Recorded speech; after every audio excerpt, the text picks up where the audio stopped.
ಹಾಂ, ನಾವು ಆಗಲೇ ಕ್ಲಾಸಲ್ಲಿ ಪ್ರಸ್ತಾರ ಹೇಗಾಗೋದು ಅಂತ ತಿಳ್ಕೊಂಡ್ವಿ ಅಲ್ವಾ.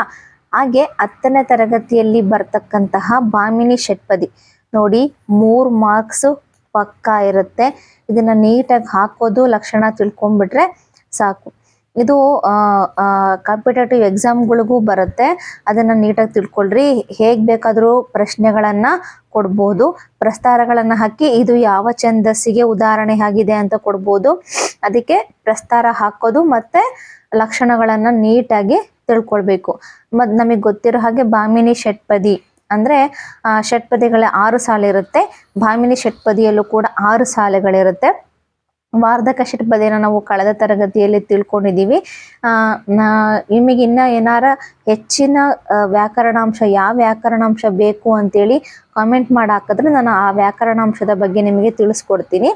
ನಾನೀಗ ನನ್ನ ಸ್ಟೂಡೆಂಟ್ಸು ಕೆಲವರು ಹಳೆ ಸ್ಟೂಡೆಂಟ್ಸ್ ಆಗಿರ್ಬೋದು ಅಥವಾ ಇವಾಗಿರೋ ಸ್ಟೂಡೆಂಟ್ಸ್ಗಳು ನಮಗೆ ಈ ರೀತಿಯ ವಿಡಿಯೋಗಳು ಬೇಕು ಅಂತ ಕೇಳಿದ್ದಕ್ಕೆ ನಾನು ಛಂದಸ್ಸಿನ ಬಗ್ಗೆ ತಿಳಿಸ್ಕೊಡ್ತಾ ಇದ್ದೀನಿ. ಛಂದಸ್ಸಿನ ಲಕ್ಷಣಗಳಂದರೆ ಭಾಮಿನಿ ಷಟ್ಪದಿಯ ಲಕ್ಷಣಗಳು ಹೀಗಿರುತ್ತೆ.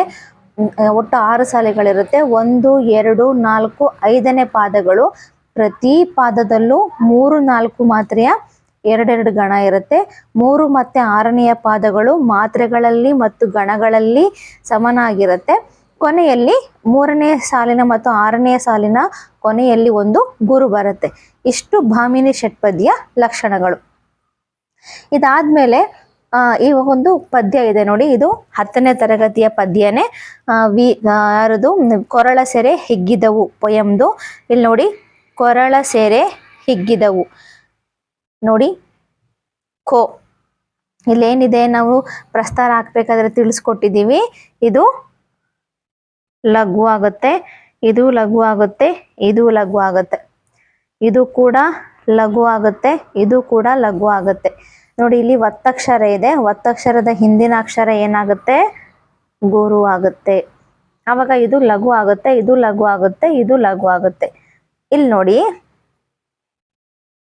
ಧ್ರು ನಾನು ಆವಾಗಲೇ ಮೊನ್ನೆನೇ ಹೇಳ್ದಾಗೆ ಇದು ಶಿಥಿಲಾಕ್ಷರ ಅಂತ ಕರ್ಕೊಳ್ತೀವಿ. ಇದನ್ನ ತೇಲಿಸಿ ಉಚ್ಚರಿಸೋದ್ರಿಂದ ಇದು ಒತ್ತಕ್ಷರ ಆಗೋದಿಲ್ಲ. ಈಗ ನೋಡಿ, 3, 4,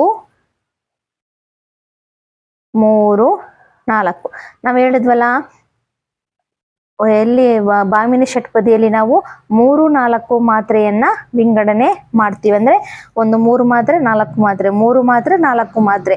ಇದು ಬಂತು ಅಂದ್ರೆ ಅದು ಭಾಮಿನಿ ಷಟ್ಪದಿ ಅಂತ. ನೀವು ಯಾವುದೇ ಪದ್ಯವನ್ನ ಕೊಡಲಿ ಎಕ್ಸಾಮಲ್ಲಿ ಫಸ್ಟ್ ಪ್ರಸ್ತಾರ ಹಾಕಬೇಕು, ಗಣ ವಿಂಗಡಿಸಿ ನೋಡ್ಬೇಕು.